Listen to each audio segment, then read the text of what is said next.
For many years, people watching TV thought the trips of the spaceship Enterprise were about friendship, working together, and being brave. But behind those shiny episodes, people were mad at each other. Big egos crashed into each other. And sometimes, everyone got so angry they almost quit. William Shatner, the guy who played Captain Kirk, was right in the middle of all the good stuff and all the bad stuff. Now that he's really old, he tells the truth about those days, showing a story that's very different from the hero adventures that made the whole world love the show. A childhood full of drama. William Shatner's life started in Montreal, Canada. On March 22, 1931, right in the middle of a huge snowstorm that broke records. His mom had to have her baby at home because the roads were too snowy to get to the hospital. Right from the start, his story had lots of surprises and drama, like fate was getting him ready for a life on stage. When he was 8 years old, Shatner was already going to a kids' acting school run by a famous Canadian actress. When he was just 10, he was acting for real money in radio shows like The Magic Flute for CBC. Soon after that, people said great things about him when he played Tom Sawyer in a play where critics were amazed at how good he was on stage. Even though he was really talented early on, Shatner had trouble in school. At McGill University in 1948, he studied economics, a smart choice to make his parents happy, but he never really fit in sitting in classrooms. He said years later that he almost never went to classes, finding what he really loved in the college theater. By 1950, he had written and acted in a student play that became so popular, it got him noticed by CBC producers. That was his first time on television, a little taste of the screen career that was coming. In 1956, Shatner took his biggest risk yet. He moved to New York City to chase acting full-time. His first Broadway show was Tamburlaine the Great, which only lasted 20 shows. Even though the show failed, the experience was really important. A young Canadian guy with no fancy training had made it to the New York stage.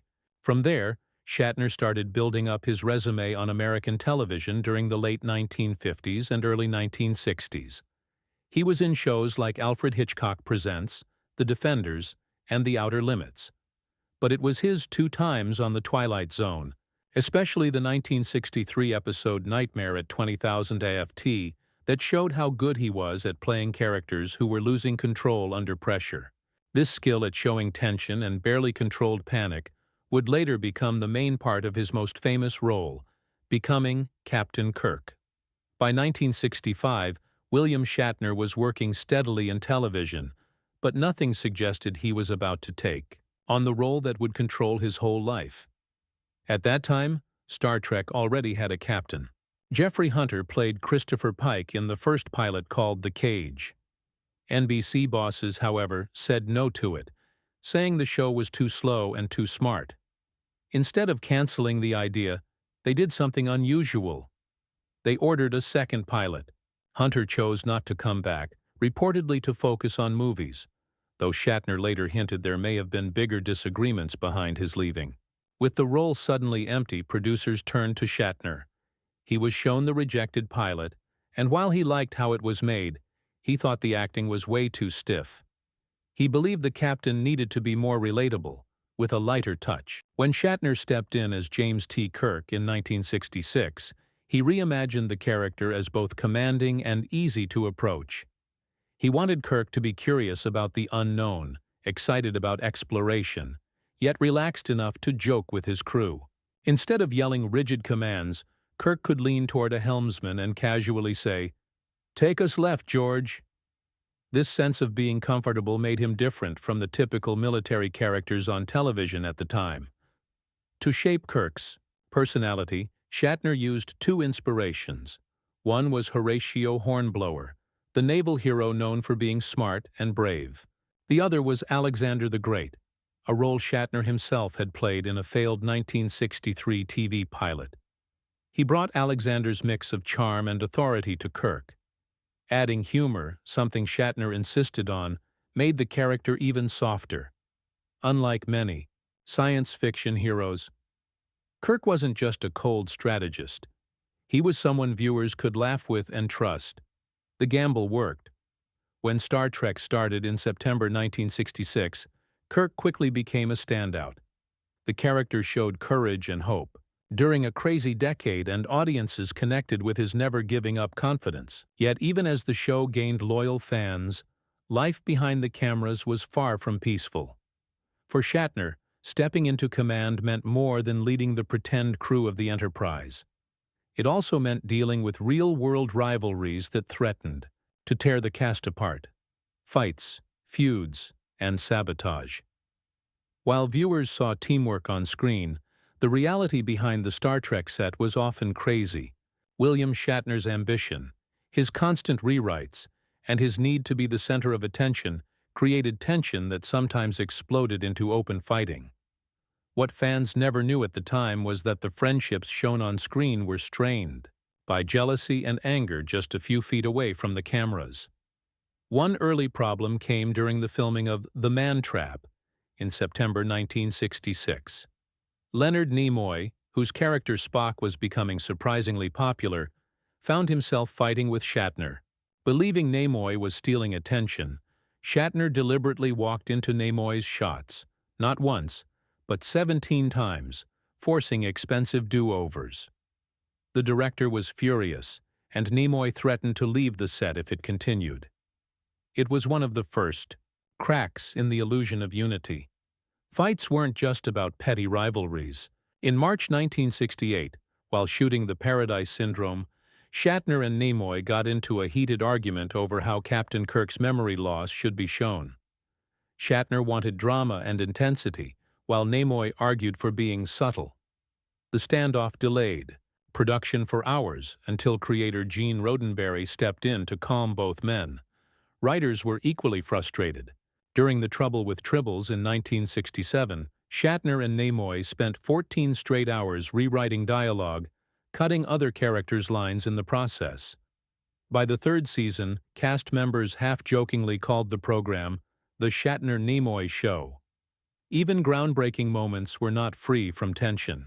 In 1968's Plato's Stepchildren, the script called for an interracial kiss between Shatner's Kirk and Michelle Nichols's Uhura, a bold move for American television.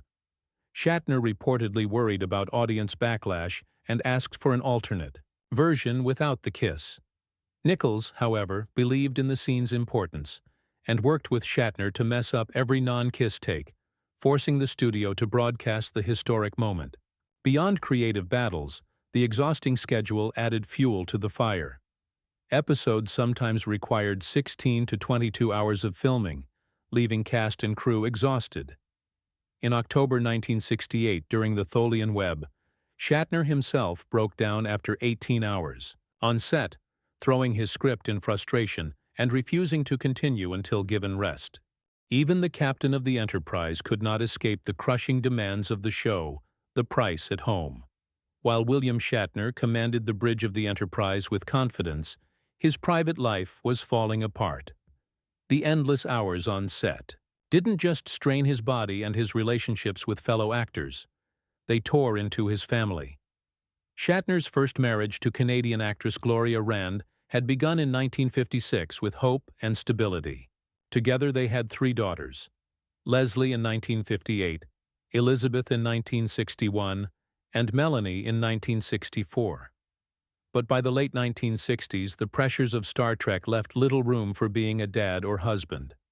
The production schedule was merciless. Shatner would leave home before dawn for makeup and often return long after midnight. He later admitted that between 1966 and 1969, he missed 2 17 family dinners. On Christmas Day in 1967, while most families gathered around trees and gifts, he was on set filming reshoots for The Gamesters of Treselyan. On April 12, 1968, he missed his daughter Elizabeth's school play because he was locked in yet another rewriting session with Leonard Nimoy. His absence became the rule, not the exception. Gloria's patience wore away with each missed milestone. Birthdays passed without him there. Holidays went uncelebrated, and even simple weekends together became impossible. Shatner himself admitted in a 2018 interview that the guilt of those years still weighs heavily on him. In June 1969, just weeks after Star Trek was canceled, Gloria filed for divorce. She said it was because of his constant absences and emotional distance, explaining that it felt like she was raising their children alone. The timing was cruel. At the very moment his family collapsed, so too did his career. Shatner had given up his home life for a role that no longer existed. Instead of returning to a stable household for comfort, he faced an empty home and 3 daughters living with their mother in Beverly Hills. His attempts to reconnect often fell short, and although he remained close to his children in later years, those lost weekends, 47 in total he calculated, became painful reminders of the cost of fame. The man who had become a cultural symbol of leadership and strength was, in truth, a husband and father watching the most important parts of his life slip away. And as the cameras stopped rolling, the real struggle for survival was only beginning. From homelessness to revival. When Star Trek ended in 1969 after just 3 seasons, William Shatner's life collapsed almost overnight. The show had built a small but loyal following. Yet it wasn't enough to keep it alive. And once it was canceled, Shatner faced a problem familiar to many actors: typecasting. He was no longer seen as an actor who could play different roles. To casting agents, he was Captain Kirk, and only Captain Kirk. In the early 1970s, jobs became hard to find.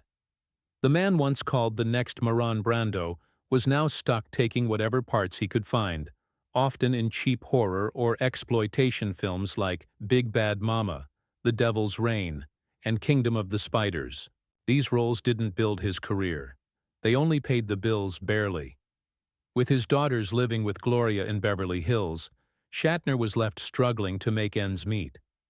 At one point, he was so broke that he lived out of a camper parked in the San Fernando Valley. He later called this time simply as that period, too painful to describe in detail. To scrape by. He would make appearances at small parties or minor events, even wrapping up old possessions like his Star Trek phaser, to give as Christmas presents to his daughters because he couldn't afford new gifts. The embarrassment of those years stayed with him for decades. Everything changed in 1977 when Star Wars exploded into theaters. Paramount realized it had its own space property waiting to be brought back to life. By 1979, Star Trek: The Motion Picture premiered with a $35 million budget, one of the most expensive films ever made at the time. At 48 years old, Shatner returned as Captain Kirk, thinner from losing 25 through strict dieting, determined to get his career back. The film earned $139 million worldwide. Not a runaway hit, but enough to prove there was still life in the franchise. True redemption came with Star Trek II: The Wrath of Khan in 1982. The smaller budget forced stronger storytelling, and Shatner's Kirk, now older and more vulnerable, really connected with people. Critics praised his performance, and suddenly, the man who had been homeless just a few years earlier was back at the helm of a cultural juggernaut. Reflection, regret, and resilience. By the mid-1980s, William Shatner had rebuilt his reputation, not only through the Star Trek films, but also with a new television role in T.J. Hooker. As Sergeant Thomas Jefferson Hooker, he once again played a commanding figure, this time on the streets rather than in space. The series got good ratings and reminded audiences that Shatner could handle more than one role. Off-camera, he pushed himself relentlessly, often doing his own stunts. The physical demands left him with broken ribs, concussions, and the beginnings of chronic back pain that would haunt him into old age. Yet, even as he pushed forward, Star Trek remained both his salvation and his shadow. The cast's anger never fully disappeared. George Takei, James Doohan, and others spoke publicly about Shatner's controlling behavior. While Shatner himself admitted that feeling insecure had fueled some of his choices, the tension between him and Leonard Nimoy remained complicated. They worked together, argued, and sometimes stopped speaking altogether. By the time Nimoy died, In 2015, the two were not talking, a loss Shatner described as one of the deepest regrets of his life.